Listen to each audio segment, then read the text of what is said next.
buenas tardes. Bienvenidos a un nuevo encuentro que se realiza en el marco del programa La Universidad de Buenos Aires para el siglo XXI, que contará en lo que resta del mes con paneles, conferencias y diferentes actividades. En esta oportunidad asistimos al panel denominado La Universidad en Perspectiva Histórica, con la participación del doctor Pablo Buschbinder, profesor titular de la Facultad de Ciencias Sociales de la Universidad de Buenos Aires. La coordinación estará a cargo de la doctora Graciela Morgade, decana de la Facultad de Filosofía y Letras de la Universidad de Buenos Aires. Les contamos a los presentes que este encuentro se está transmitiendo en vivo por streaming a través de la plataforma digital programa siglo21.rec.uba.ar. Allí también están disponibles los videos de las actividades que ya se realizaron en el marco de este programa, y a partir de hoy también se abre el segundo foro de debate que cuenta con un documento de discusión elaborado por el profesor Daniel Feldman, denominado Estudios sobre la oferta de formación de la Universidad de Buenos Aires. También lo invitamos a participar. Hola, buenas tardes. Bueno, gracias por acompañarnos. El panel inicialmente, además de estar integrado por Pablo Buschbinder, que ya voy a presentar, está integrado por Adriana Puiggrós. Probablemente sepan todas las personas que están aquí presentes que está debatiéndose el Código Civil en la Cámara de Diputados y bueno, nos estuvimos comunicando con la doctora Puiggrós hasta este momento, estuvimos intentando comunicarnos, ella expresó hasta el último momento su intención y su interés de estar acá y bueno, tal vez llegue y entonces pueda participar del panel. Y bueno, tengo el placer y también agradezco la invitación a la Secretaría Académica del Rectorado y realmente a la organización de esta serie de encuentros en el equipo de la Secretaría Académica y entiendo que por ser decana de la Facultad de Filosofía y Letras me convocaron a un panel vinculado con la historia de la universidad. Integrado en principio, decía, por un profesor, Pablo Buschbinder es licenciado y doctor en Historia por la Universidad de Buenos Aires, es profesor asociado regular de Historia Social Moderna y Contemporánea de la carrera de Sociología de la Facultad de Ciencias Sociales de nuestra universidad, es investigador independiente del CONICET y autor de numerosas publicaciones que conocemos, hemos leído sobre el sistema universitario en la Argentina. Y particularmente en la actualidad se desempeña como coordinador del programa Historia y Memoria 200 años de la Universidad de Buenos Aires. Cuando llegue, si es que llega Adriana Puiggrós, la presentamos y si no, imagino, tendremos la presentación de Pablo y posteriormente preguntas, ¿no es cierto? Bueno, gracias. Bueno, gracias Graciela. Bueno, que agradecerle a la Secretaría Académica por la invitación. Les aseguro que para mí no es cómodo estar solo en el panel. A veces, digamos, algunos se sienten cómodos pudiendo ocupar, digamos, espacios. No es mi caso, les aseguro. Pero bueno, de todas maneras voy a tratar de llenar en alguna forma este espacio. En realidad, inicialmente éramos 3 los panelistas. Pero bueno, digamos, estas son las circunstancias que nos toca, así que, bueno, voy a tratar de presentar algunas reflexiones sobre la historia de nuestra universidad. En realidad son algunos comentarios que están centrados, digamos, obviamente en la Universidad de Buenos Aires, pero son un poco más amplios porque refieren en alguna medida también a la historia universitaria de nuestro país y en alguna medida también a las políticas universitarias en líneas generales.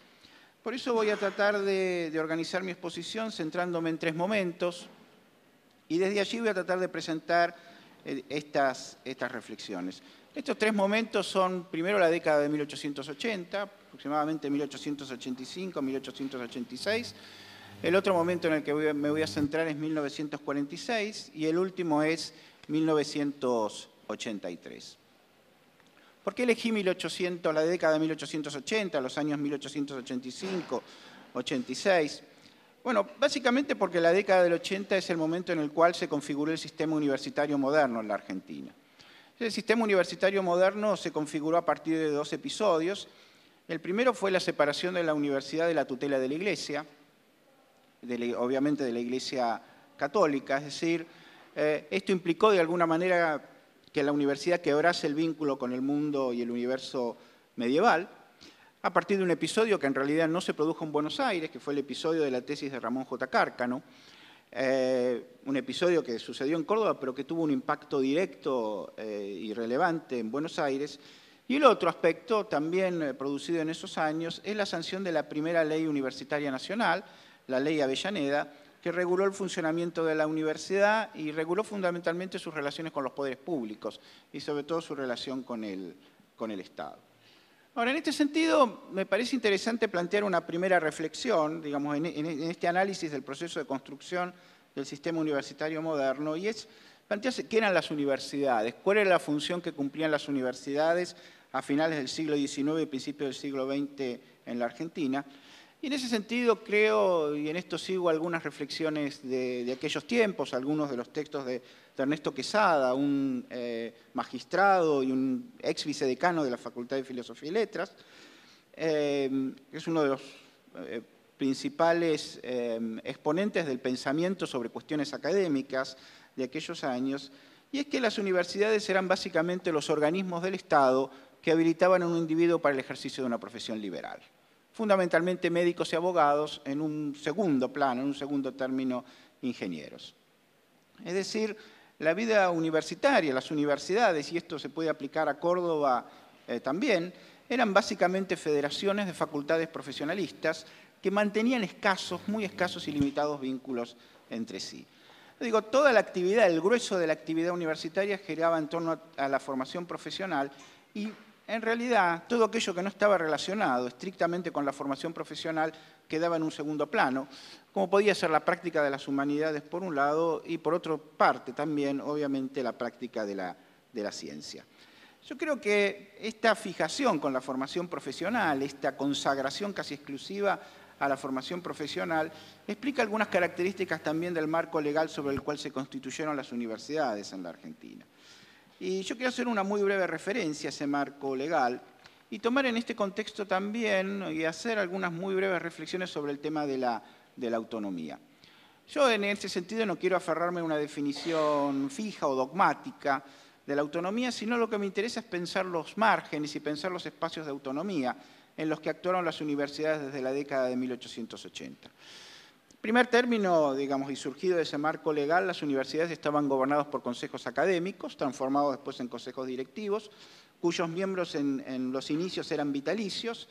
Esos consejos estaban integrados en una tercera parte por profesores titulares y en sus dos terceras partes por personajes prominentes o conocidos de la vida pública, que eran en realidad personajes conocidos en la política, del ejercicio profesional en algunos casos también, pero que eran pocos representativos de quienes protagonizaban la vida universitaria y la vida académica. Independientemente de estos organismos, que eran escasamente representativos, tenían ciertos márgenes de autonomía importantes. Proponían los planes de estudio, designaban a los profesores suplentes y fijaban los aranceles o derechos universitarios, porque eso también hay que señalarlo, la universidad era en aquella época arancelada. En este sentido, también hay que señalar que la ley fijó un límite preciso a la autonomía universitaria en la medida en que le dio al Poder Ejecutivo la potestad de designar a los profesores a partir de ternas elevadas por los consejos académicos primero y por el Consejo Superior después. Pero en definitiva, y esta es la cuestión central, digamos, era el Poder Ejecutivo el que designaba a los profesores titulares. ¿Por qué? Y aquí hay una cuestión central, digamos. El Poder Ejecutivo, el gobierno, quería primero evitar que el gobierno de la universidad quedase en manos de la corporación de los profesores, porque los intereses de la corporación profesoral podían contraponerse con los intereses más generales de la cultura, de la educación. Y en segundo lugar, la necesidad de controlar la designación de los profesores era, digamos, central porque de esta manera,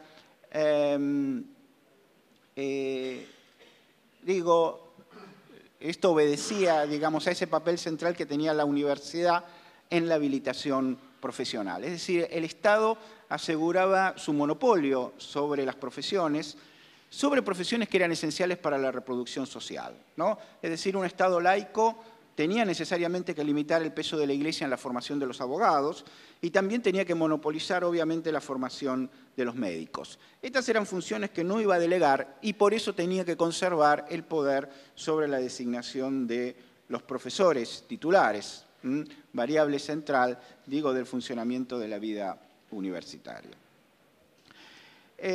Quizás una cuestión más que quisiera señalar sobre esta orientación profesionalista, que, insisto, es una variable central que caracteriza la vida universitaria. Y en ese sentido, lo que me parece también importante señalar es que el profesionalismo no es solamente el resultado de una imposición de los gobiernos, ¿no? Es decir, el profesionalismo no fue algo impuesto desde el Estado, sino que era resultado en gran medida de la presión y de las aspiraciones de aquellos sectores medios que estaban en condiciones de acudir a la universidad y que lo que querían fundamentalmente y básicamente era un título profesional, justamente por el premio que en términos simbólicos y en términos materiales la sociedad argentina daba a los títulos profesionales, a quienes ejercían esas profesiones liberales. Y esta tendencia profesionalista es lo que explica también la debilidad del esfuerzo por instalar instituciones científicas en el seno de la Universidad de Buenos Aires, ¿no?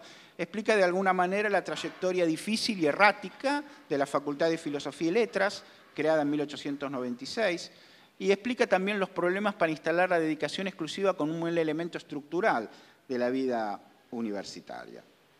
Y en ese contexto, digamos, obviamente también se impone una pregunta en relación a este periodo, y es qué es lo que introdujo la reforma universitaria, digamos, en relación a este sistema. Digo, por supuesto acá se imponen perspectivas y respuestas de distinto tipo. Los reformistas, digo, Deodoro Roca en el caso de Córdoba, Julio B. González, Gabriel del Mazo, Osvaldo Loudet en el caso de la Universidad de Buenos Aires, se propusieron cambiar el perfil y la función de la universidad. Querían un mundo universitario orientado por preocupaciones culturales más amplias y genuinas, querían una universidad mucho más científica y menos profesionalista, menos utilitarista, pero en este sentido el balance de lo que logró la reforma sobre la universidad y específicamente sobre la Universidad de Buenos Aires es probablemente más modesto, más ambiguo, una ambigüedad que fue expuesta por ellos mismos en escritos ya en las décadas del 20 y del 30. Yo creo que de todos modos, digamos, es imposible pensar a Jussey y a su Instituto de Fisiología en la Facultad de Medicina, es imposible pensar a Amado Alonso y a su Instituto de Filología en la Facultad de Filosofía y Letras sin la reforma, pero a su vez también es preciso señalar que casos como los de Jussey, lo de Alonso, o casos como el de Julio Rey Pastor en la Facultad de Ciencias Exactas, fueron casos excepcionales en una universidad que seguía siendo esencialmente profesionalista.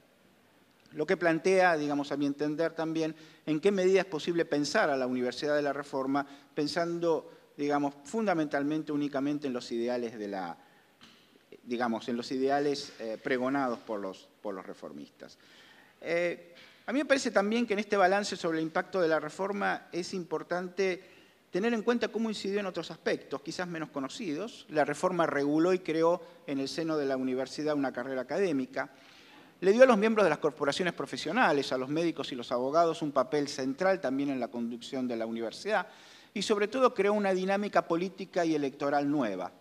Pero en ese sentido, y creo que algo ya quizás haya quedado claro con lo que yo señalé antes, esa dinámica política y electoral, fundamentalmente la dinámica política, quizás no tanto la electoral, no son dinámicas nuevas, ¿no? Porque los componentes políticos cruzaban y condicionaban a los componentes académicos y científicos en la vida universitaria, y eso se podía ver en la composición de los órganos de gobierno, en la potestad y en el poder del Poder Ejecutivo para designar a los profesores titulares, que se mantuvo de todas maneras, digamos, hasta mediados del siglo XX.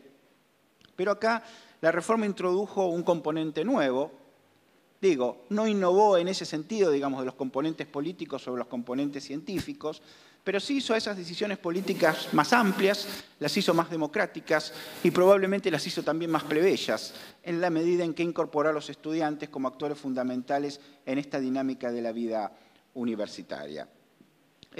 Yo creo que este, digamos, es un tema central en la historia universitaria, la contaminación entre aspectos políticos y aspectos científicos o académicos, que puede verse también, por ejemplo, en algunas de las denuncias que Osvaldo Loudet, vicedecano de la Facultad de Medicina, hizo en la década del 40, denunciando los acuerdos, digamos, en la composición de las ternas, acuerdos por favores, digamos, entre estudiantes y profesores.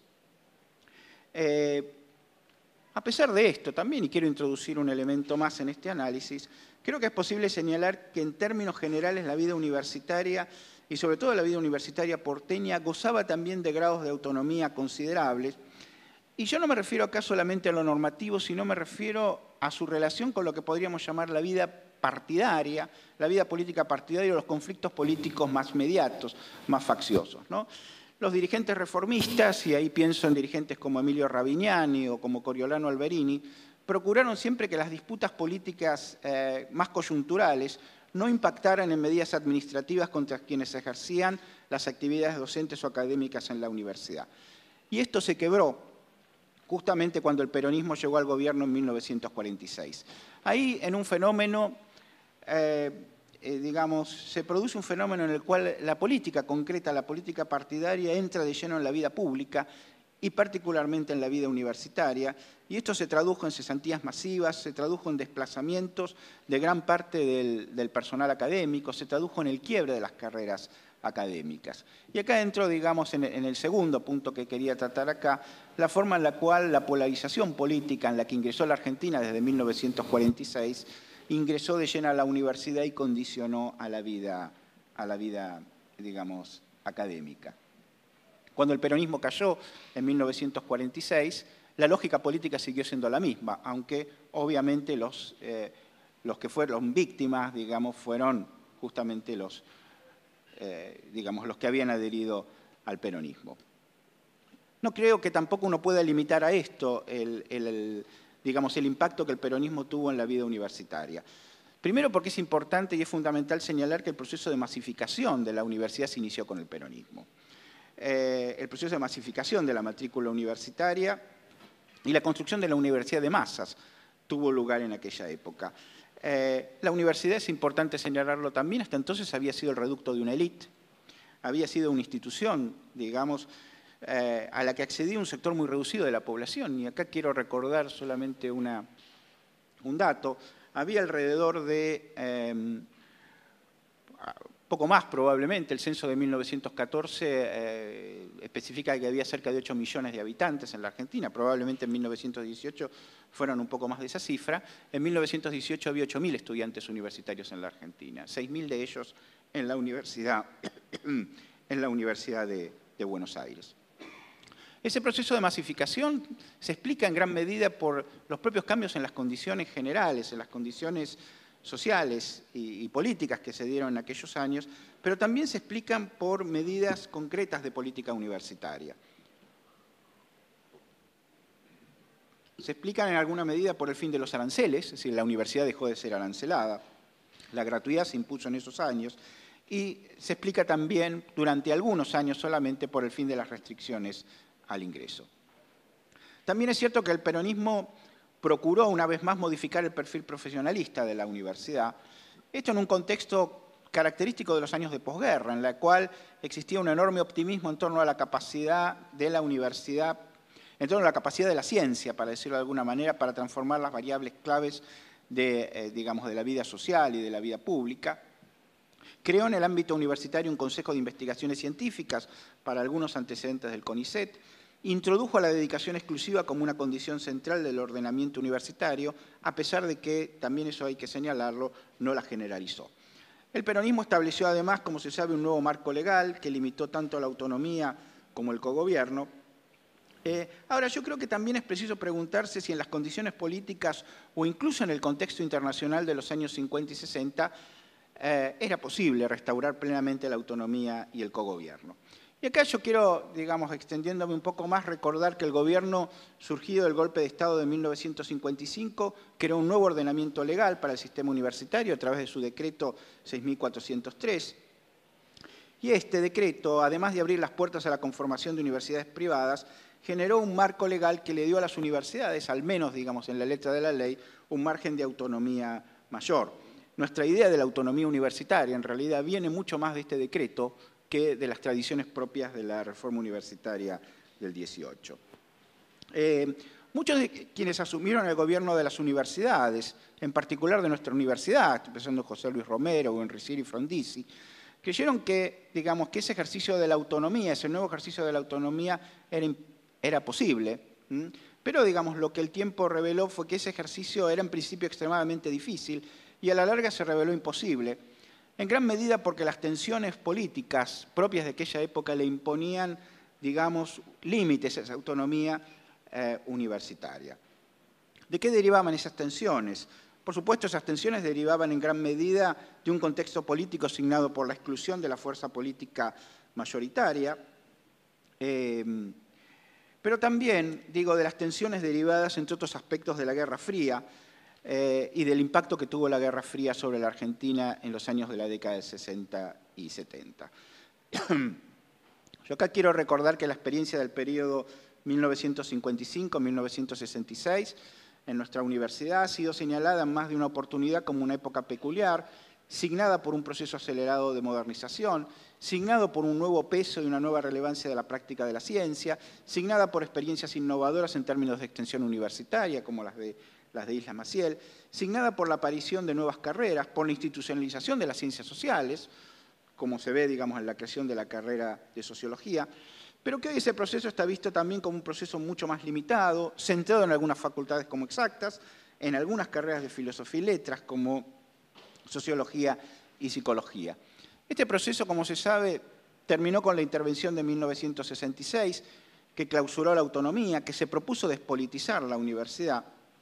Pero es cierto también, digamos, que este proceso de modernización estaba hackeado no solamente por la ofensiva de la derecha, de los sectores conservadores, de los grupos vinculados al ejército, que de la mano de la doctrina de la seguridad nacional veían en la universidad el nido de comunistas, sino que también estaba hackeado por muchos de los mismos que lo habían sostenido y respaldado desde 1955, que cuestionaban ahora el funcionamiento del mismo sistema. Lo acusaban de ser excesivamente cientificista, lo cuestionaban por su escaso compromiso con el cambio y con la transformación social. Es decir, la radicalización política de esos años fue también un factor que debilitó esta experiencia universitaria y obviamente la imposibilidad de mantener o conservar los acuerdos duraderos entre quienes impulsaron el proceso de modernización fue también una de las causas de su fracaso. Bueno, por último, quisiera hacer algunas breves reflexiones sobre el proceso abierto en 1983.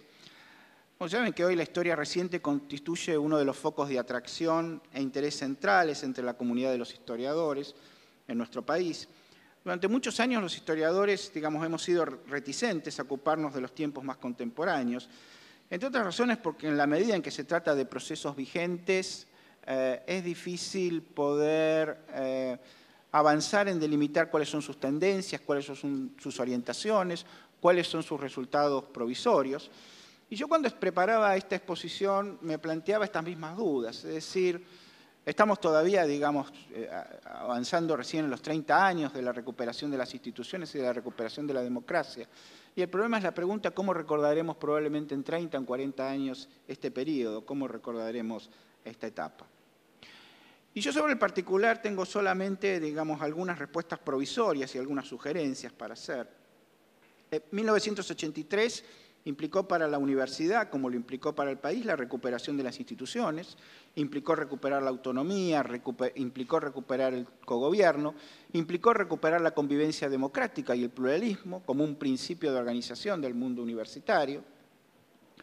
Pero 1983 también implicó recuperar la idea de un sistema universitario abierto, y acá quizás radique el elemento sustantivo que me parece caracteriza esta etapa, y que quizás muchos de los que la vivimos no la advertimos en toda su dimensión, ¿no? Es decir, me refiero en este sentido a la masificación, el crecimiento sostenido y acelerado de la matrícula. Había 500.000 de estudiantes universitarios en 1983, poco más de 400.000 en el sector público en realidad. Hoy, 30 años después, llegamos casi a 1.800.000, aproximadamente 1.800.000 estudiantes universitarios, casi 1,5 millones de ellos en el sector público.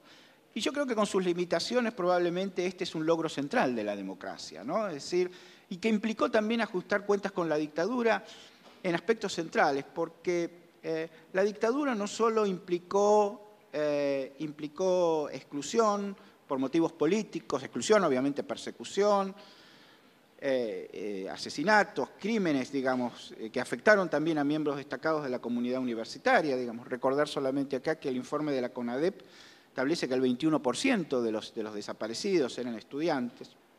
Implicó, digo, exclusión por motivos políticos e ideológicos, pero también fue uno de los ejes de su política achicar el sistema, a través, entre otros aspectos, de la política de cupos y la política de aranceles, y de esta manera la dictadura procuró clausurar el proceso de crecimiento acelerado de la matrícula que venía de los años 50. Y que se puede decir que en lo que respecta específicamente a la matrícula universitaria lo logró, quizás no tanto en lo referente a la educación superior en su conjunto. Entonces, señalo, un punto esencial es la reconstrucción de las instituciones, de la autonomía y el cogobierno, y el otro la apertura del ingreso. También cabe destacar que estos cambios se hicieron en un clima de enorme optimismo en torno a la capacidad del sistema democrático para resolver los problemas económicos, sociales y políticos, ese enorme optimismo que quedó evidenciado en esa famosa frase de Alfonsín, ¿no? Con la democracia se come, se cura y se educa, pero un optimismo que nosotros sabemos dio lugar después a un proceso cada vez mayor de creciente desencanto.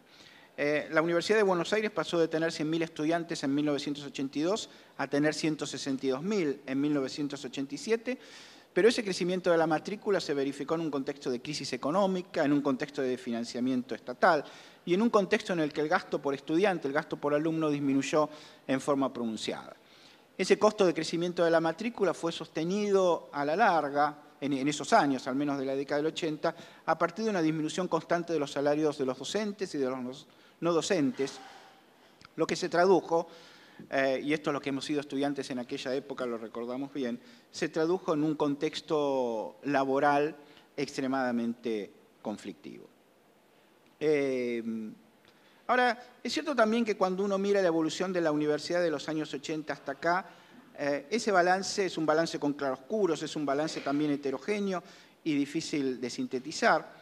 Y yo quisiera ir finalizando esta exposición planteando algunos de los problemas y dimensiones de análisis relevantes a mi entender, pero que no son sin duda los únicos, digamos, y no agotan las cuestiones que debiera contemplar cualquier estudio sobre la historia de la universidad en los últimos años.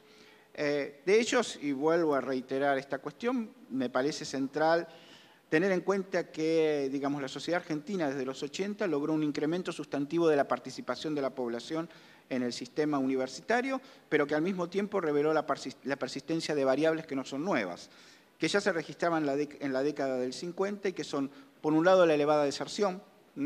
A principios de los 90 los datos del sistema público señalaban que se graduaban 20 egresados de cada 100 que ingresaban, y al mismo tiempo mostró tasas de duración efectivas de la carrera mucho más elevadas que su duración teórica, distintas también de acuerdo a las distintas carreras.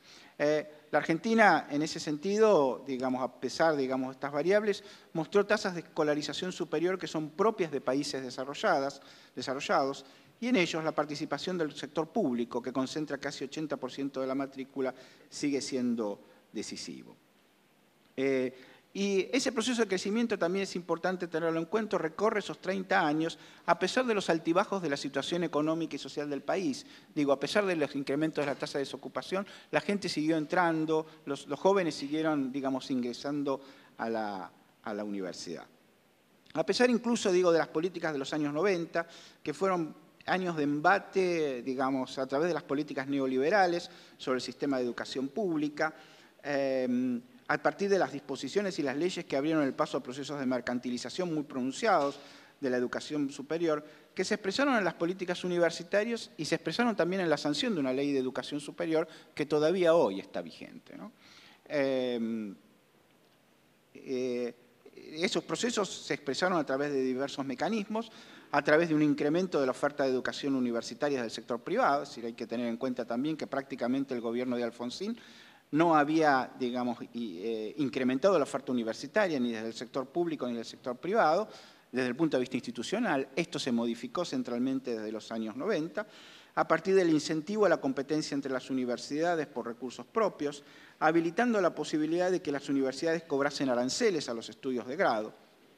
Pero lo que es cierto también es que durante los años 90 el sistema universitario se transformó de manera sustantiva, se hizo mucho más amplio en términos de instituciones y a la vez se hizo mucho más heterogéneo y diverso. A pesar de todas estas transformaciones generales del sistema, la Universidad de Buenos Aires sigue siendo una institución central dentro del sistema. Sigue siendo la universidad pública más grande desde el punto de vista del número de sus estudiantes, concentra más del 20% de la matrícula del sector público, conviviendo hoy con un núcleo numeroso de nuevas universidades privadas en la ciudad y públicas, sobre todo en el conurbano bonaerense, inexistentes hace 25 años. La Universidad de Buenos Aires siguió siendo una institución de masas, de acceso abierta, gratuita en el nivel de grado, y cumplió también en la oposición a gran parte de la política de ajuste de los... Pero, y sobre esto voy a ir finalizando ya, el sello de evolución también en ese sentido, una institución que conserva trabajo clásico, que Weinberg señalaba esta cuestión, ¿no? Es decir,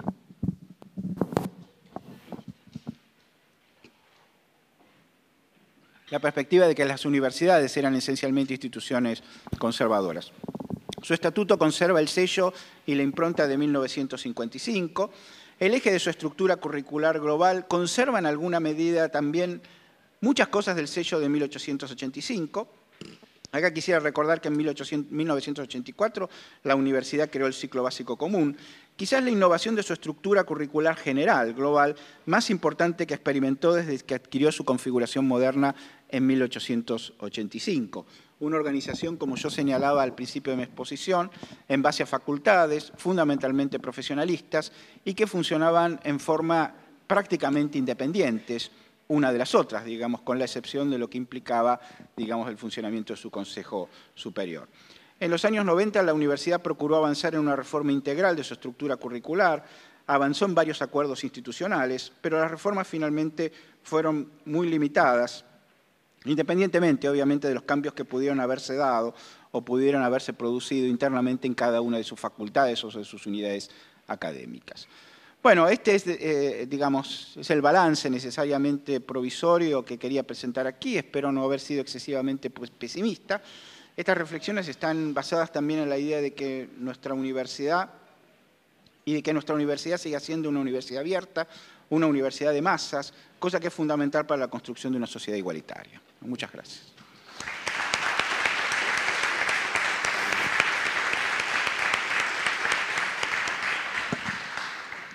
Bueno, muchas gracias. Si les parece, abrimos un espacio de preguntas. No sé si hay un micrófono circulando en la sala, así que no tienen más que pedirlo. Mi nombre es Luis Baraldo, de la Facultad de Ciencias Exactas y Naturales. Es muy interesante lo que señalas de que hay varias de las tensiones básicas de la universidad que siguen presentes ahí, ¿no? Esta tensión entre profesionalismo y desarrollo de la vida académica y la dificultad para hacer pie de la dedicación exclusiva. Y el otro, eso que es un conflicto, si se quiere, estrictamente universitario o bien propio de la vida universitaria, o de la génesis de la universidad y la discusión entre modelos posibles de universidad que a lo mejor no vienen exclusivamente estrictamente de lo local, sino de una visión de lo que debiera ser la universidad. Y el otro conflicto que viene de afuera, de ensanchar el horizonte de la universidad, de hacerla más masiva, que entra, digamos, a partir de la intervención del gobierno. Lo que yo me pregunto, digamos, estas son las cosas que están presentes al día de hoy, pero lo que daría la sensación, o uno podría preguntarse, es la ausencia de nuevas preguntas y nuevos desafíos, cuando en algún sentido, o la falta de vigencia de esos nuevos desafíos en la agenda regular de la universidad.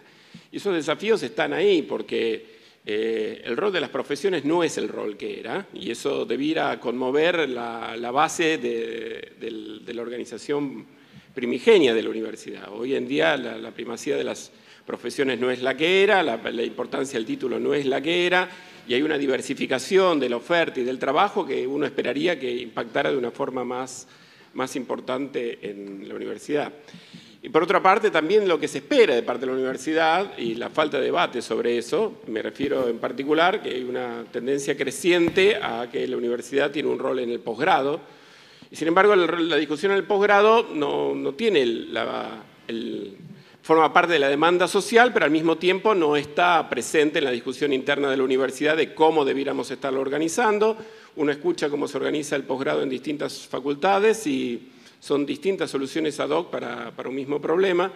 Y es como que, yo no sé si vos decías perdón por el pesimismo, yo lo interpreto más bien como, bueno, más bien es lo que veo que sucede, y me pregunto de cuáles debieran ser los canales que debiera generar la universidad para encontrar nuevas respuestas o para enfrentar preguntas que aparentemente no se terminan de plantear. Y quiero agregar una más. La universidad es enormemente grande e enormemente dispersa, ¿sí?, en términos de campus. Hoy en día, uno podría decirse, uno de los desafíos centrales de la universidad tendría que ser ver cómo utilizar mejor sus recursos y cómo facilitar el acceso. Digamos, si hay un lugar donde el acceso remoto podría tener impacto, eso en una ciudad como en Buenos Aires, y sin embargo las iniciativas son pequeñas. Me parece, digo estas cosas como desafío, digo pensando que estamos pensando en el futuro de la universidad, y me pregunto cuáles tendrían que ser los mecanismos de la universidad para imponerse a sí misma estas preguntas, porque da la sensación de que a menos que nos sacudan, las preguntas no terminan de establecerse.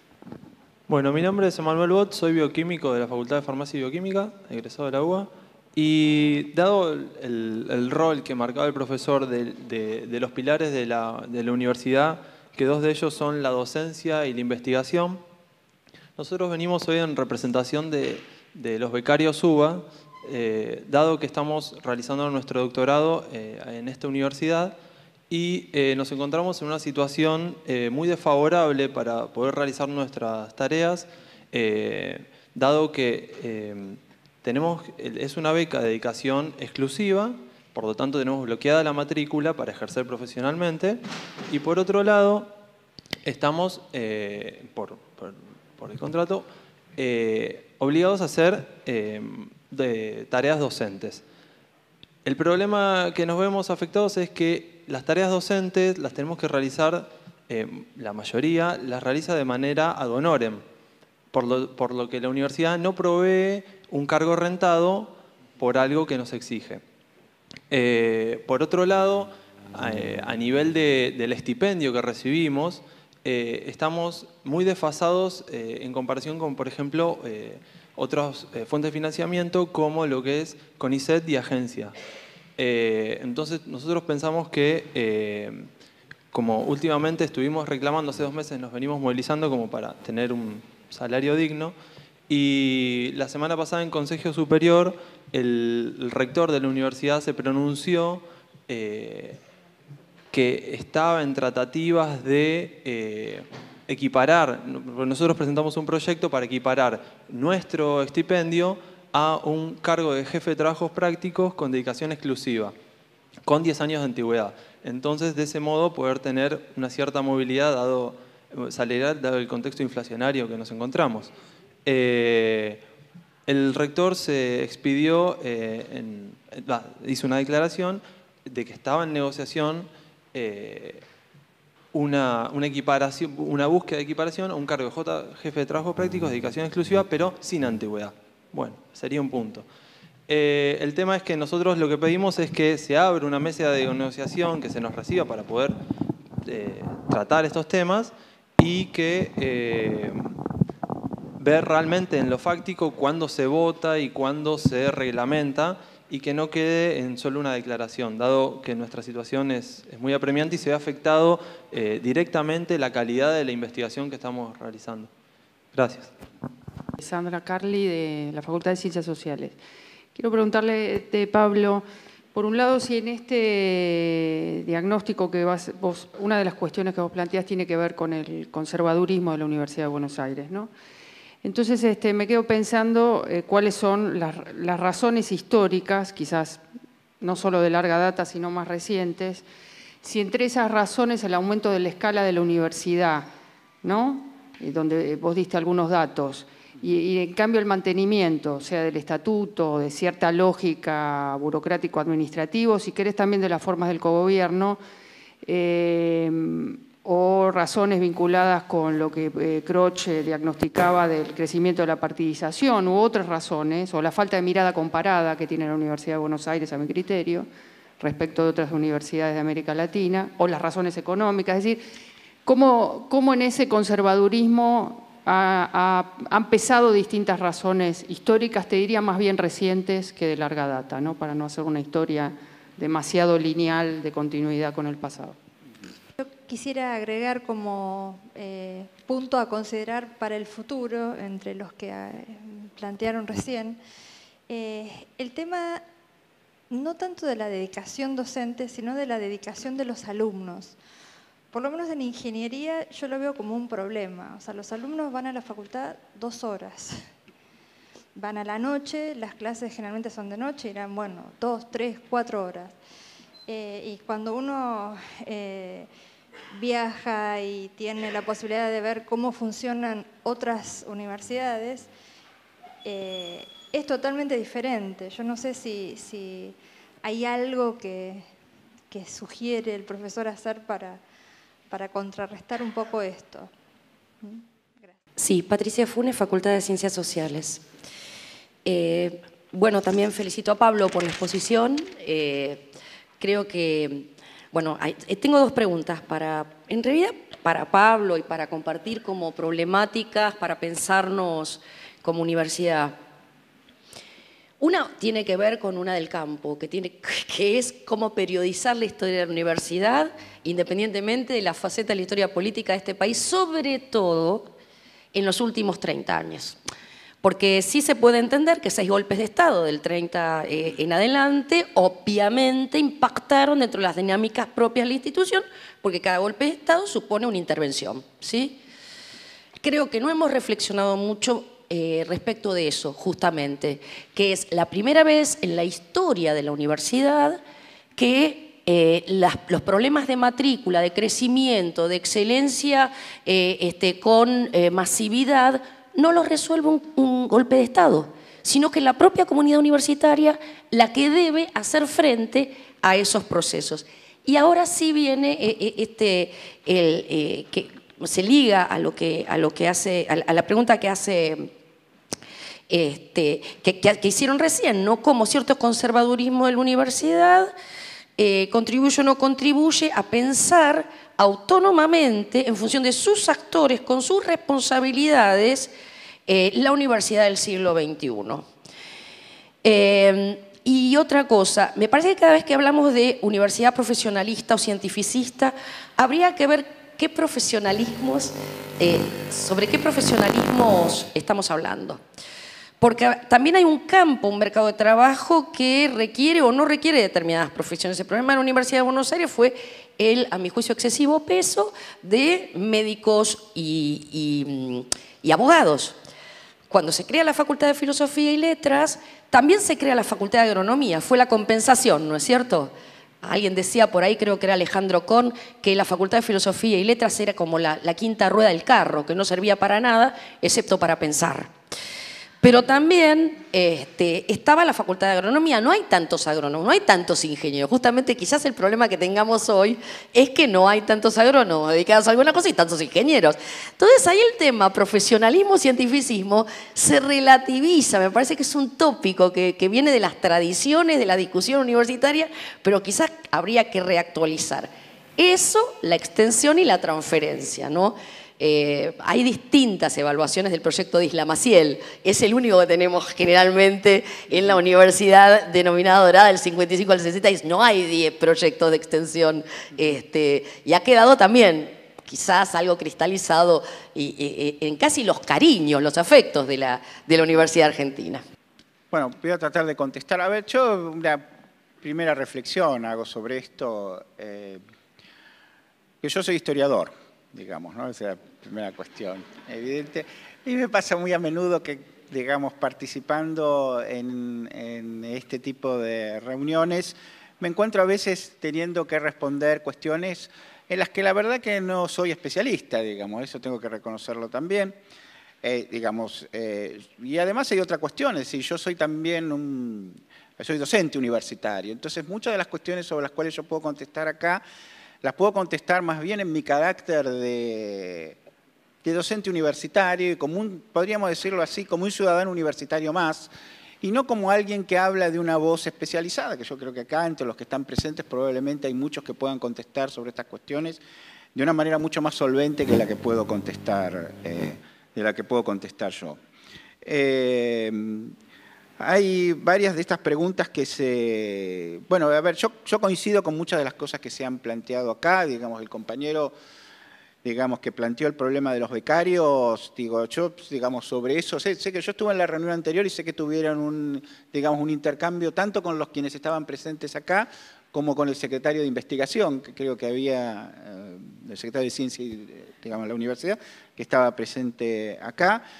Digamos, yo sobre eso, digamos, lo único que puedo manifestar en todo caso es mi acuerdo con que, digamos, desde mi perspectiva, los becarios de la universidad, si hacen la misma tarea que hacen los becarios de CONICET, debieran cobrar lo mismo. Pero la verdad que yo no estoy en el, digamos, a ver, puedo hablar de mi opinión. Después, digamos, hay cuestiones obviamente presupuestarias, de funcionamiento de la universidad, que hay que discutirlas en otros ámbitos, digamos. Así que, digamos, sobre eso mi respuesta puede estar limitada, digamos, a esta cuestión. En relación a lo que planteabas vos al principio, digamos, bueno, yo en muchas de las cuestiones estoy de acuerdo también, ¿no? En estas cuestiones que vos planteabas en torno a la ausencia de nuevas preguntas, nuevos desafíos. Entiendo que este es un espacio también, digamos, que se ha construido para poder plantear y para poder discutir estas cuestiones. ¿Cuánto avanzaremos sobre esto? No sé, pero me parece que es importante que nosotros, digamos, que la comunidad pueda tener un espacio para poder plantear todas estas discusiones. Sobre el tema del pesimismo, digamos que también está de alguna manera rondando algunas de las otras reflexiones que se hicieron acá. Bueno, qué sé yo, es, digamos, una cuestión ambigua, digamos. Yo estoy en la universidad, diría, yo ingresé al Colegio Nacional de Buenos Aires en 1978 y a la Facultad de Filosofía y Letras en 1984. Llevo muchos años en esta institución. Y la llevo como estudiante primero, como estudiante de posgrado y como docente también. Y yo creo que, digamos, está claro para todos esta dificultad para poder poner, digamos, en marcha los engranajes y las dinámicas del cambio, que son mucho más difíciles acá que lo que son en otras instituciones. ¿Por qué lo son? Y acá trato de responder a algunas de las cuestiones que mencionaron antes. Me parece por varias razones. Obviamente porque hay intereses corporativos, digamos, enquistados fuertemente, como pasa en muchas instituciones, creo yo, difíciles de conciliar a veces. Y digo intereses corporativos de todos, de los estudiantes, de los docentes, de los no docentes, de los profesores, de los graduados. Pero me parece que también un problema fundamental acá, que creo que es una cuestión central, y es que me parece que nosotros tenemos, y esto lo digo también como observador externo, no como alguien que tenga, porque yo no tengo responsabilidades de gestión, ni políticas, ni nada por el estilo en esta universidad, dirijo un programa académico solamente, que creo que uno de los problemas centrales es que quienes participamos, digamos, de esta comunidad universitaria, en muchos casos entendemos a la vida universitaria de maneras muy distintas, de maneras muy diferentes. Es decir, lo que es la tarea universitaria, creo yo, digamos, uno compara en cómo la entiende alguien de exactas de cómo la entiende un abogado, me parece en ese sentido, digamos, que esa es una dificultad central para procesar los cambios, ¿no? Es decir, los diferentes modos en los cuales, que están incluso por sobre diferencias políticas que puedan tener, digamos, me parece que esa es una cuestión, digamos, central. Pero bueno, digamos, obviamente sobre estas cuestiones no puedo decir, no es posible tener respuestas inmediatas, tener respuestas sencillas.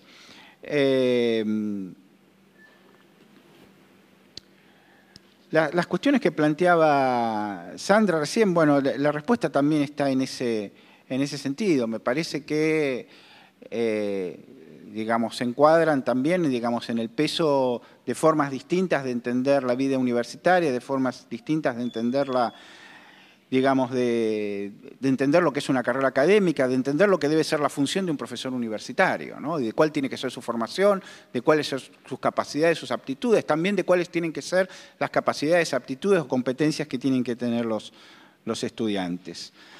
Después, igual, otras cuestiones, lo que planteó recién la compañía sobre el problema de la dedicación de los alumnos. Sí, digamos, a mí también me tocó estudiar en una universidad en el exterior y, digamos, yo conocí lo que era una vida universitaria totalmente distinta a la que tenemos nosotros.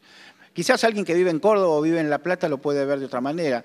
Yo creo que nosotros tenemos una vida universitaria muy limitada, muy limitada. Somos una comunidad universitaria muy metida probablemente en la vida de la ciudad, digamos, metida en un contexto también muy heterogéneo. Estamos poco tiempo en la universidad también. Ahora, eso me parece que es una cuestión interesante a tener en cuenta. Ha sido una característica de la universidad de muy larga data.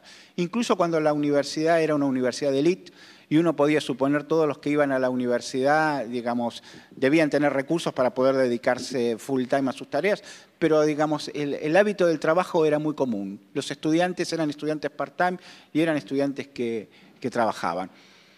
Digamos, debiera poder dar una respuesta a eso, pero la verdad que no la tengo, ¿no? Digamos, es una característica, me parece que está muy inserta también en la característica profesionalista de la universidad.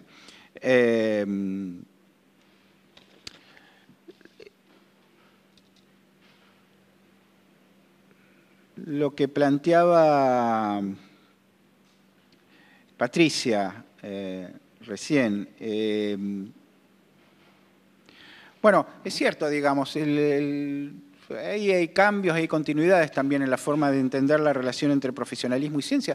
Obviamente hoy es imposible pensar en el desarrollo de muchas profesiones si no es con una base científica, ¿no? Es decir, y esto, digamos, ha modificado a lo largo del tiempo el papel, digamos, de que tiene la ciencia y que tiene la formación profesional. Digo, en muchos casos, digamos, es imposible pensarlo sin una base.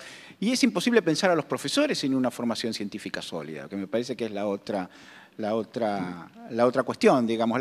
La consistencia de los mismos proyectos de formación dentro de las universidades requieren, digamos, de la formación científica. ¿Dónde estamos en ese lugar? Tampoco podría decirlo exactamente, porque digo, yo no soy un especialista en estas cuestiones.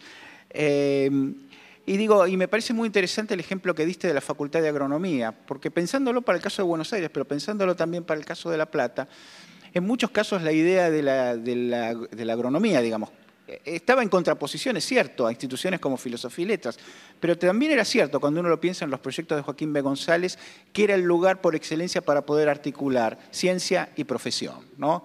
Es decir, cuando uno pensaba, bueno, salgamos de esta alternativa, digamos, el caso de la agronomía era... Ahora, también hay una cosa interesante con esto, y es que efectivamente se formaban muy pocos ingenieros agrónomos. Uno puede decir, ¿por qué en esa universidad la gente no iba a estudiar agronomía y en cambio seguía estudiando medicina y derecho? Y hay una cosa interesante también en ese sentido, y es de dónde terminaron los agrónomos. Los agrónomos no tenían un campo laboral específico dentro del sector privado. Uno tendría que suponer una sociedad como la Argentina debía requerir estrictamente, digamos, el uso... Los ingenieros agrónomos en realidad terminaban trabajando en el sector público, no terminaban trabajando en los ministerios. Pero digo, me parece interesante en ese sentido el ejemplo. Pero insisto, digo, yo para muchas de las cuestiones que han planteado acá, probablemente, digamos, mi respuesta sea una respuesta que no esté fundada, digamos, en un análisis científico y que tenga que ver más bien, digamos, con aquellas cuestiones que están relacionadas con mi experiencia en la vida universitaria. Abrimos otra ronda de preguntas. Mi nombre es Pablo Altman y me permito dirigirme a todos ustedes, no desde mi condición de profesor, sino desde mi condición de alumno, con casi 70 años que tengo, que acaba de terminar el CBC. Y una de las cosas que hablábamos con los profesores es, ¿qué está sucediendo con los chicos que los chicos no estudian? En una de las materias, les quiero dar este ejemplo, ciencia política, yo le dije a los chicos, ¿cómo puede ser que yo sí me puedo llegar a sacar un 3? Ustedes no tienen ningún derecho a sacarse un 3 porque son jóvenes, están con toda la fuerza y tienen que hacerse un futuro y tener su familia. ¿Qué pasó? Fuimos al primer parcial. Casi nadie se llevó la materia. Considero modestamente, y gracias por dejarme hablar, que hay que arrimarse un poco a los chicos. Están muy perdidos, vienen muy perdidos. Yo leí mucho sobre las pruebas PISA y todo lo que ustedes ya conocen. Yo fui a un colegio alemán donde mis profesores gritaban disciplina, lógicamente, en el patio, pero después se arrimaban, nos hablaban, nos conocían. No sé si ustedes tienen tiempo, creo que no lo tienen realmente, de conocer a sus alumnos, arrimarse un poco más, y yo creo que de esa manera van a estudiar más y va a haber menos deserción. Que cada vez que se producen estos encuentros donde nos cruzamos con mucha gente de distintas facultades, emerge todas las angustias, todas las preocupaciones típicas que me parece que también reflejan aquello de nuestra ausencia, de algo que nos está faltando, algo que encarnaron en su momento Ortega Gasset, Hussein, la ley universitaria del peronismo, Riccieri Frondizi, que es un trabajo que hable sobre la misión social, sobre la misión de la universidad. Nos está faltando eso en vistas al siglo XXI. Pero no quiero abordar ese tema, sino puntualizar sobre una cuestión histórica que me había interesado, que había mencionado Pablo, y es la relación de los reformistas y la reforma universitaria con la investigación científica y con la ciencia. Se había referido al tema de que no concebía tanto a Hussein sin la presencia de un movimiento reformista. Y me parece interesante porque desde las lecturas, digamos, simplemente a veces un tanto dispersas que he tenido, al reformismo siempre lo vi mucho más cerca del Ariel de Rodó o del krausismo, desde posiciones más espiritualistas, que un tanto desconfiaban sobre la ciencia. Y en el caso particular de Hussein, recuerdo también el episodio de su concurso, es un tema bastante trabajado por algunos historiadores, donde los estudiantes justamente reformistas habían fallado, se oponían a Hussein apoyando a Frank Soler, que tenía justamente una propuesta digamos, mucho más separada de la ciencia y más cercana al profesionalismo. Entonces, me gustaría escuchar a Pablo, digamos, saber una reflexión más acerca de esa relación entre el reformismo y la ciencia. Gracias.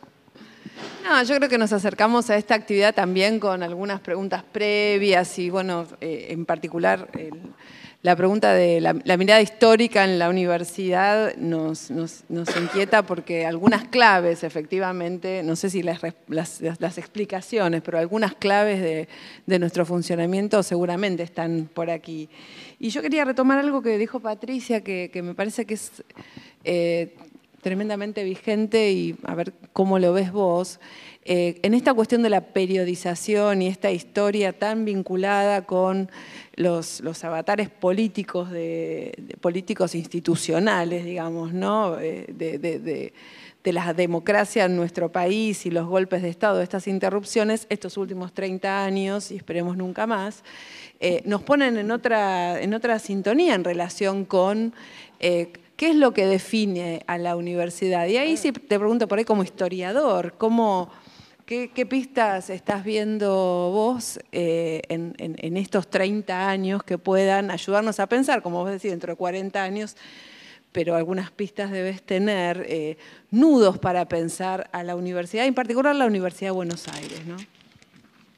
Yo soy Inés Izaguirre, soy del Instituto Germani, de la Facultad de Ciencias Sociales, y bueno, yo he trabajado no a fondo, pero tengo bastantes datos sobre la desaparición de los estudiantes universitarios, que son bastantes más de los que vos en términos porcentuales. Yo tengo una base de datos de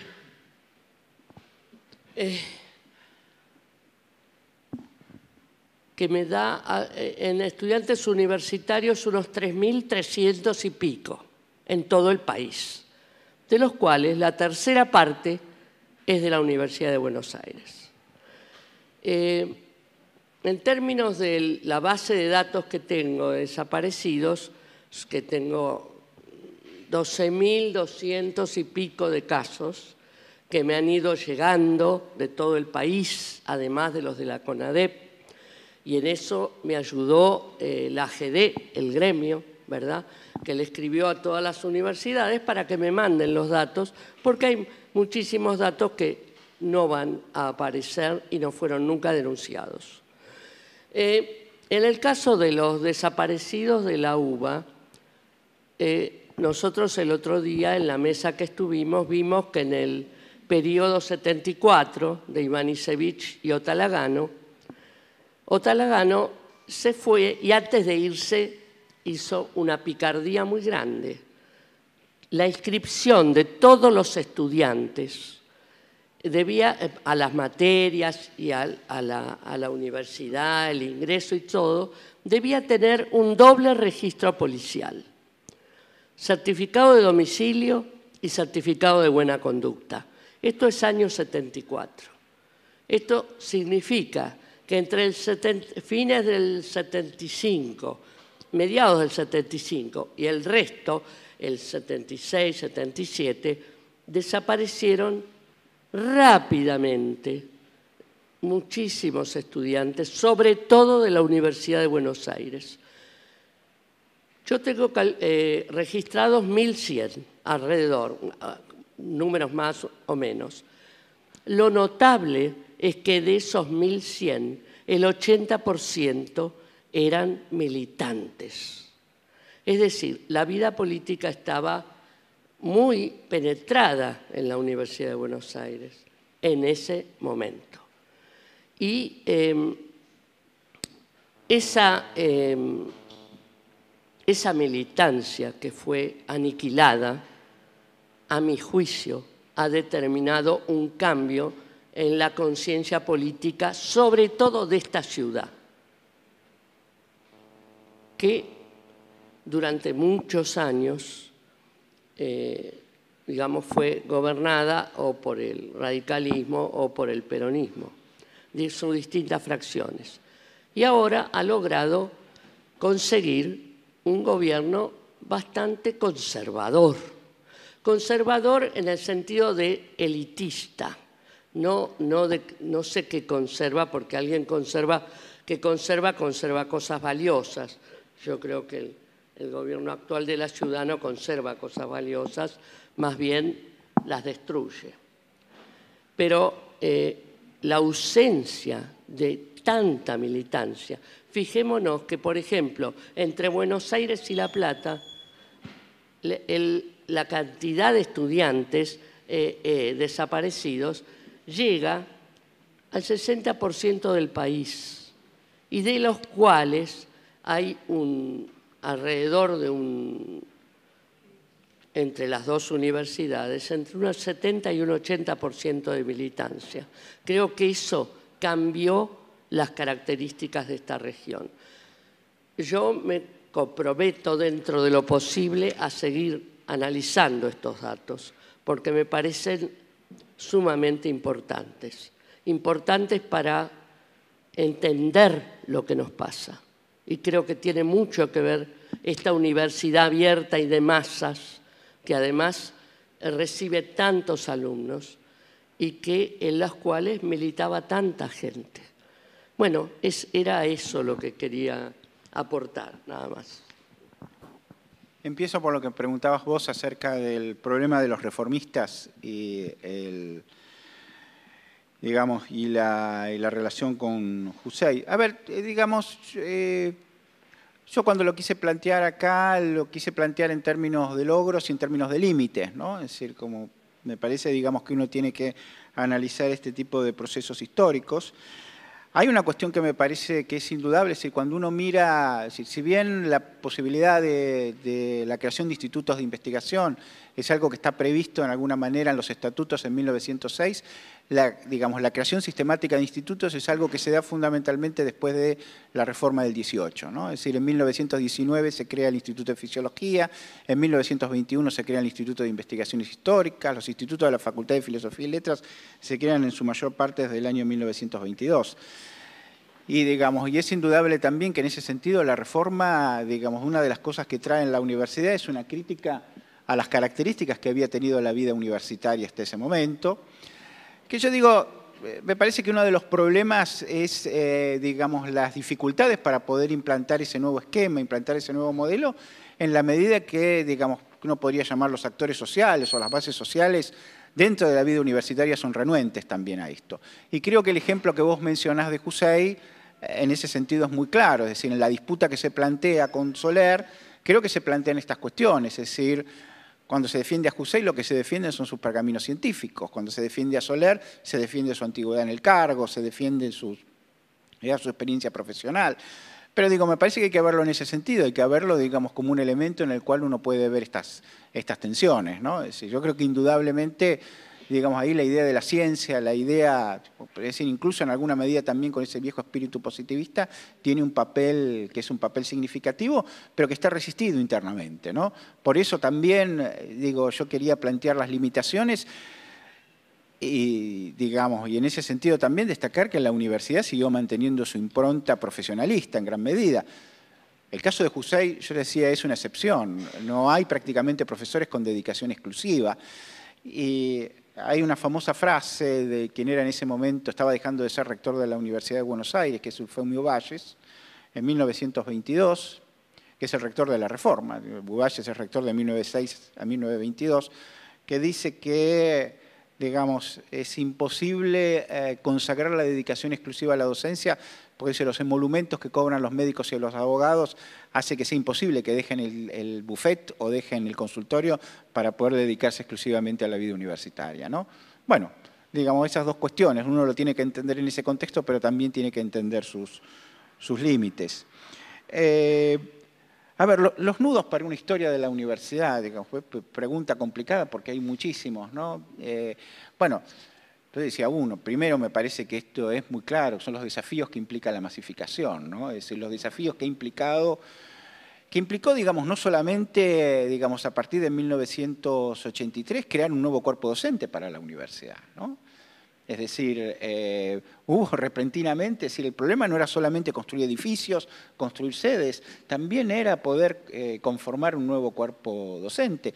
Y muchas de las características que tiene la composición del cuerpo docente hoy de la universidad, digo, 75%, bueno, si me corrigen acá quienes tienen los datos, aproximadamente son auxiliares, ¿no? 24% son profesores, el porcentaje de docentes que tenemos ad honorem, me parece que digamos que ese es uno de los núcleos para entenderlo en el mismo contexto de la masificación. No podemos entender la estructura, la composición que tiene el cuerpo docente universitario si no entendemos, digamos, los desafíos que implicó esto. Yo creo que también una cosa interesante para plantear, digamos, en un análisis de esos años, y yo para eso no tengo una respuesta concreta, es la disminución de la importancia o el peso que la universidad ha tenido, parecido de alguna manera, en la agenda de los problemas públicos. Es decir, a mí me ha pasado estudiando, digamos, los problemas universitarios, incluso en la época de la dictadura o antes, uno encontraba permanentemente noticias en los diarios, es decir, la problemática universitaria tenía una atención central dentro del periodismo, dentro de la opinión pública. La perdió. Yo creo que en líneas generales la perdió. Digamos, no es un tema de la Universidad de Buenos Aires, es un tema del sistema universitario en general, pero no tendría respuestas para eso, ¿no? En una reunión anterior, digamos, en relación a una pregunta que le hacían a Sandra, Sandra planteaba también los problemas de gobernabilidad como un desafío para la universidad en el futuro. Me parece que esos son problemas para plantear también en una agenda de debates o en una agenda de cuestiones, ¿no? Pero me quedo corto probablemente, ¿no? Porque quizás haya muchas otras cuestiones que plantear en la... Bueno, yo decía, digamos, y lo planteé en un trabajo, digamos, que preparé para esto, las dificultades para poder avanzar en una reforma curricular, ¿no? Es decir, en los años 90 se avanzó, digamos, con acuerdos institucionales para llevar a cabo un proyecto de transformación sustantiva de la universidad. Se avanzó provisoriamente en algunos casos, en algunas carreras, pero del grueso de ese proyecto, de esa propuesta, hoy no queda. Y yo he tratado de preguntar a algunos si saben por qué es lo que pasó, y nadie tiene muy claro qué es lo que pasó con eso, ¿no? Porque de repente desapareció, bueno, están los acuerdos de Colón. Bueno, me parece que esas son las cuestiones, es decir, la imposibilidad de llegar, digamos, a una transformación más sustantiva de la estructura curricular, creo que también está dentro de las cuestiones que hay que... digamos, que podrían entrar, pero insisto, me quedo probablemente corto, digamos, quienes conocen más la estructura de la universidad, digamos, en esos años podrían dar una respuesta más adecuada. Bueno, los datos, yo tomé los datos de la CONADEP. El dato que tomé, digamos, voy a examinar, digamos, con más cuidado los datos que preparaste vos, Iris, pero digo yo, digamos, en principio mi referencia para analizar esto en líneas generales es el informe que elaboró la CONADEP. Después de años de no vernos o saludarnos por los pasillos y de lejos con Pablo, ahora nos vemos una vez por mes, más o menos, pero vos planteabas de acá 30 o 40 años. Yo no creo ser el único que percibe el cuello de botella fatal, ¿no?, al que se aproxima la Universidad de Buenos Aires como universidad de masas y demás, entre las universidades del Gran Buenos Aires, que en un plan de competitividad y rapiña, y no en un plan de complementariedad, se enfrentan con la UBA, al que le pese, le pesa, y la deserción masiva del secundario, que antecede a la deserción de la que hablaba el colega enfrente, ¿no? Y por otro lado también el rechazo a esa elitización de los soberbios que viene a ser nuestra misma universidad. En ese sentido, bueno, una intención externa de jibarizar la UBA, hacerla chiquitita, y a veces también del lado de adentro una acción de bonsái, ¿no?, que achica y controla, porque si es chiquitito es más fácil, y en ese caso ustedes sabrán que es peor el bonsái que podar los árboles, ¿no? Podar los árboles, no soy de agronomía, pero los árboles vuelven a crecer, ¿no? Ese cuello de botella y esa universidad chiquita de dentro de 30 o 40 años, ¿qué es lo que va a ser de esta y de nosotros o de ella? Ligado justamente a lo que acabas de decir de la pérdida del debate universitario y el papel del universitario en los medios, en los debates nacionales y demás. Me imagino que la posición de Puiggrós hoy debe ser una peca en el Congreso de la Nación, hablando desde una posición universitaria, aunque estén hablando del Código Civil y esté lleno de abogados al respecto. Yo quiero hacer una reflexión. Bueno, yo soy Catalina Nosiglia, soy la secretaria de Asuntos Académicos de la Universidad de Buenos Aires. Por el momento, para parte, sigo siendo muy part-time profesora de la Facultad de Filosofía y Letras, enseño políticas educacionales. Y quiero hacer una reflexión sobre esta misma actividad. En realidad, cada uno de los ponentes y de las mesas que pensamos, principalmente en la Comisión de Enseñanza, y que tenemos la responsabilidad de armar estos debates, eran traer profesores de la misma universidad en principio para que sean un animador de la discusión y de las preguntas, no pensar en una estructura formal de una exposición o de expositores. Pero hoy lo señalé en la Comisión de Enseñanza, tenemos muy buenos documentos que nunca se escribieron, no se habían escrito hasta el momento, de aspectos de la historia de nuestra universidad, como el documento que escribió Pablo sobre las reformas, los éxitos y los fracasos de las reformas curriculares en los últimos 30 años de democracia.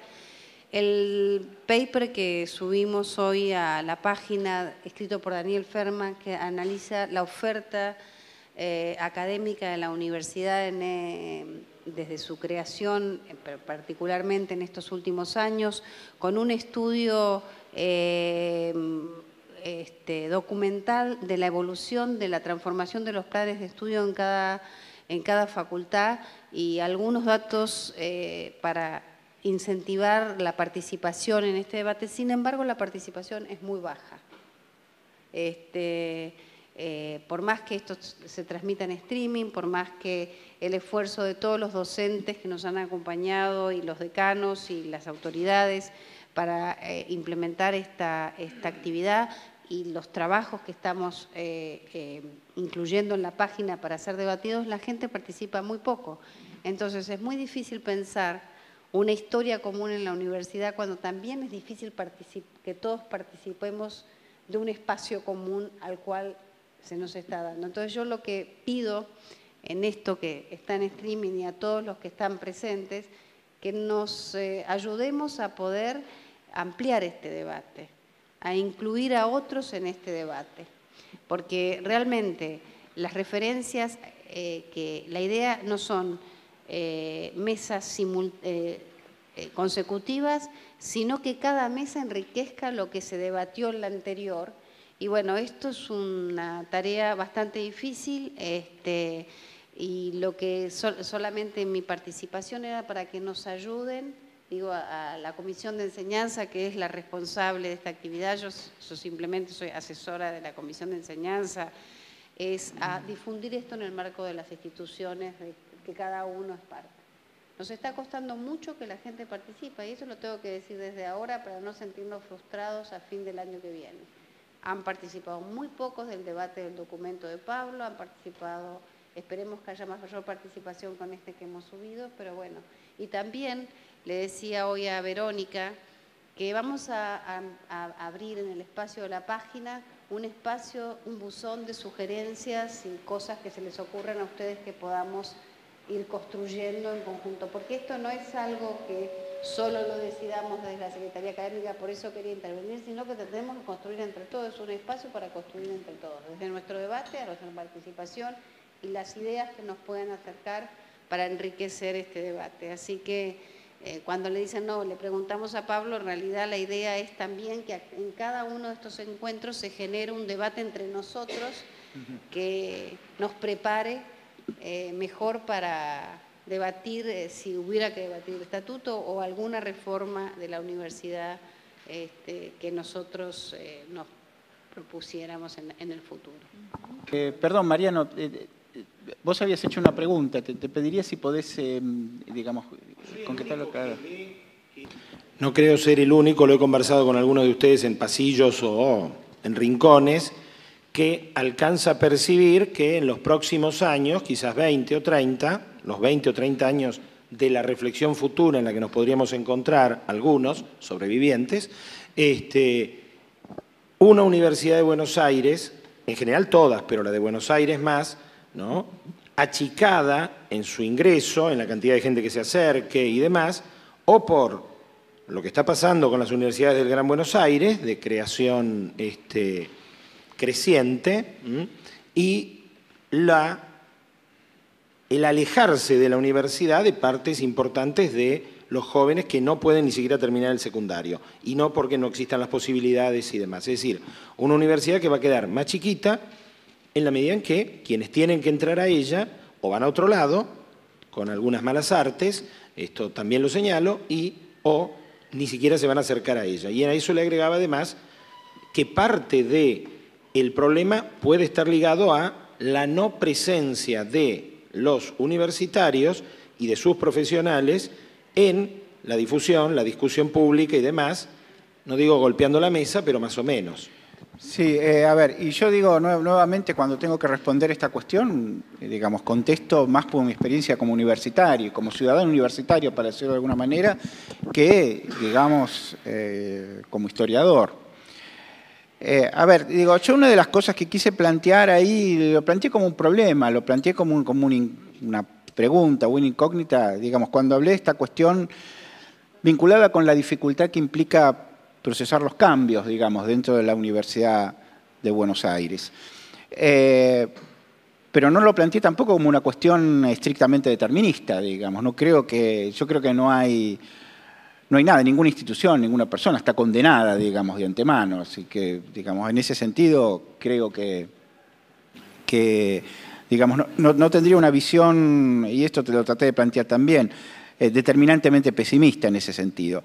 Ahora, yo, y esto lo digo, lo planteo también como una reflexión, yo fui profesor durante 15 años en una universidad del conurbano, ¿no? Y me parece también que independientemente de todas estas dificultades o problemas que tienen que ver con los funcionamientos institucionales de nuestra universidad, me parece que la universidad tiene cumple una función, va a cumplir una función que es muy difícil de sustituir. Y eso no lo digo, a ver, despectivamente. La Universidad de Buenos Aires no solo concentra, sí, va a seguir concentrando gran parte digamos, de la actividad científica, de los mejores científicos, de los mejores profesores, digo, también me parece que concentra gran parte, y esto no es una visión despectiva, ¿no?, sino es plantear efectivamente los problemas, gran parte de los mejores alumnos, ¿no?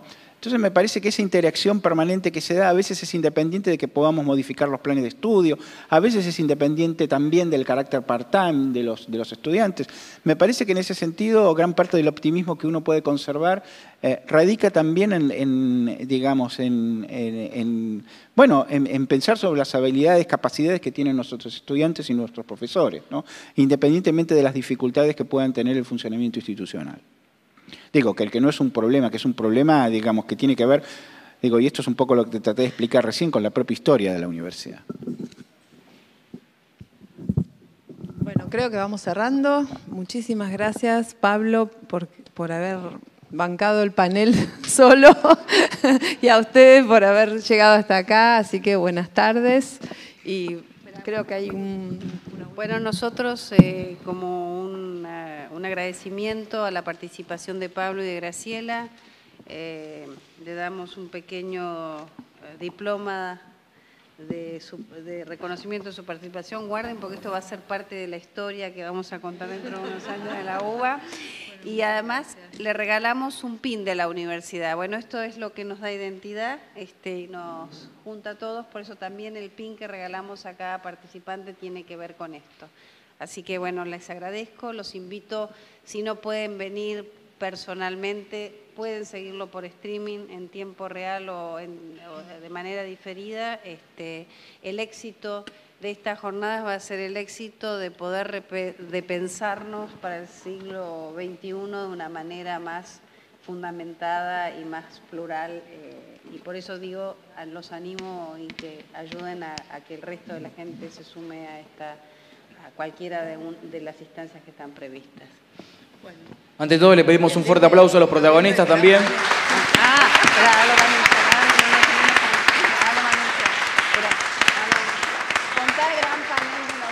¿Queda algo más?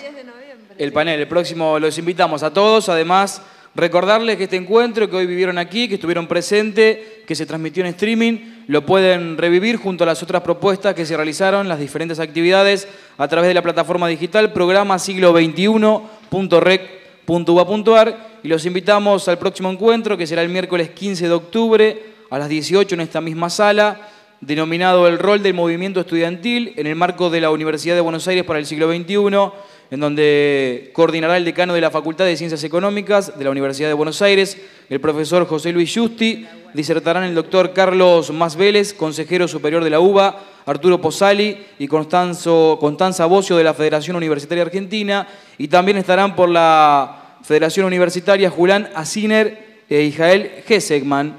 Todos ellos estarán presentes en el próximo encuentro. Quienes no puedan presenciarlo lo pueden seguir, recordamos, a través del programa siglo21.rec.uba.ar.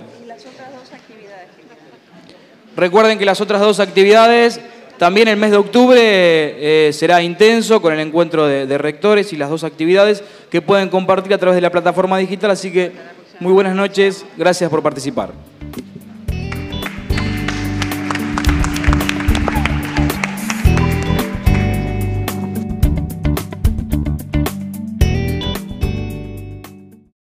Titulares.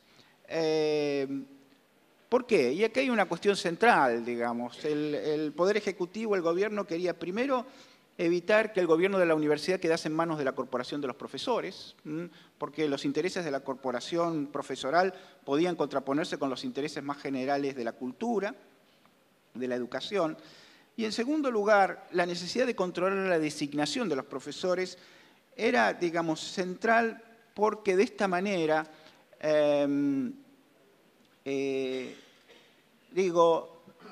esto obedecía, digamos, a ese papel central que tenía la universidad en la habilitación profesional. Es decir, el Estado aseguraba su monopolio sobre las profesiones, sobre profesiones que eran esenciales para la reproducción social, ¿no? Es decir, un Estado laico tenía necesariamente que limitar el peso de la Iglesia en la formación de los abogados y también tenía que monopolizar, obviamente, la formación de los médicos. Estas eran funciones que no iba a delegar y por eso tenía que conservar el poder sobre la designación de los profesores titulares, variable central, digo, del funcionamiento de la vida universitaria. Quizás una cuestión más que quisiera señalar sobre esta orientación profesionalista, que, insisto, es una variable central que caracteriza la vida universitaria. Y en ese sentido, lo que me parece también importante señalar que el profesionalismo no es solamente el resultado de una imposición de los gobiernos, ¿no? Es decir, el profesionalismo no fue algo impuesto desde el Estado, sino que era resultado en gran medida de la presión y de las aspiraciones de aquellos sectores medios que estaban en condiciones de acudir a la universidad y que lo que querían fundamentalmente y básicamente era un título profesional, justamente por el premio que en términos simbólicos y en términos materiales la sociedad argentina daba a los títulos profesionales, a quienes ejercían esas profesiones liberales. Y esta tendencia profesionalista es lo que explica también la debilidad del esfuerzo por instalar instituciones científicas en el seno de la Universidad de Buenos Aires, ¿no? Explica de alguna manera la trayectoria difícil y errática de la Facultad de Filosofía y Letras, creada en 1896, y explica también los problemas para instalar la dedicación exclusiva con un elemento estructural en 1886.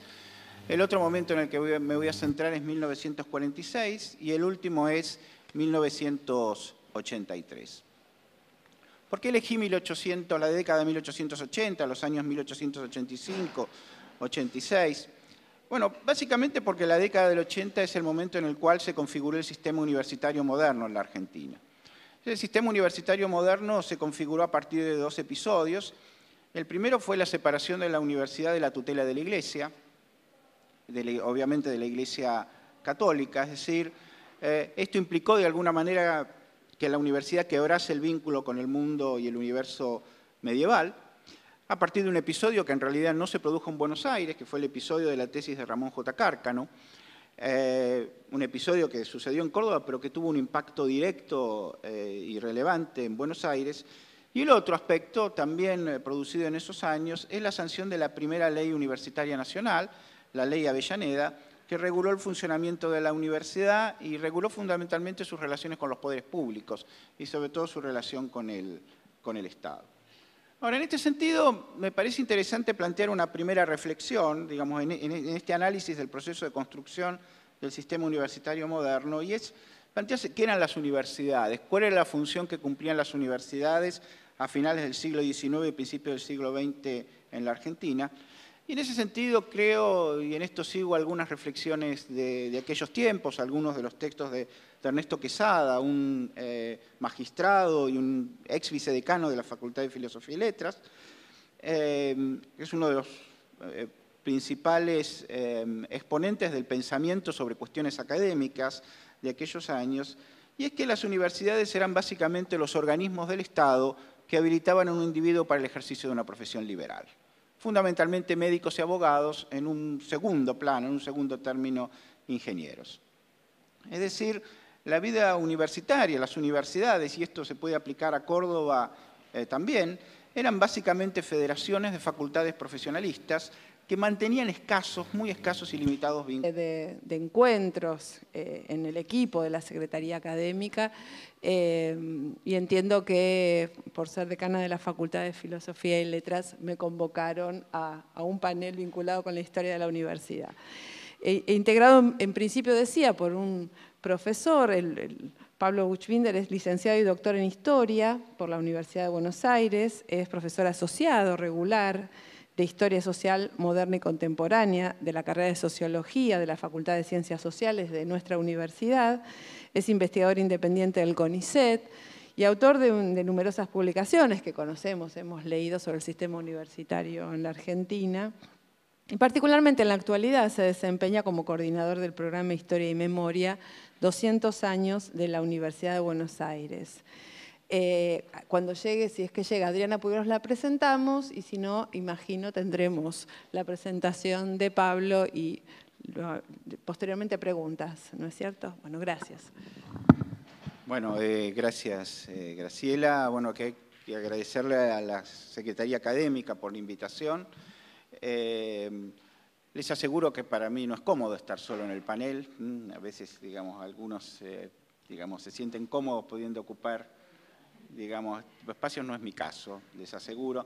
Pero bueno, de todas maneras voy a tratar de llenar en alguna forma este espacio. En realidad inicialmente éramos 3 los panelistas, pero bueno, digamos, estas son las circunstancias que nos toca, así que, bueno, voy a tratar de presentar algunas reflexiones sobre la historia de nuestra universidad. En realidad son algunos comentarios que están centrados, digamos, obviamente en la Universidad de Buenos Aires, pero son un poco más amplios porque refieren en alguna medida también a la historia universitaria de nuestro país y en alguna medida también a las políticas universitarias en líneas generales. Por eso voy a tratar de organizar mi exposición centrándome en 3 momentos y desde allí voy a tratar de presentar estas reflexiones. Estos 3 momentos son, primero, la década de 1880, aproximadamente 1885.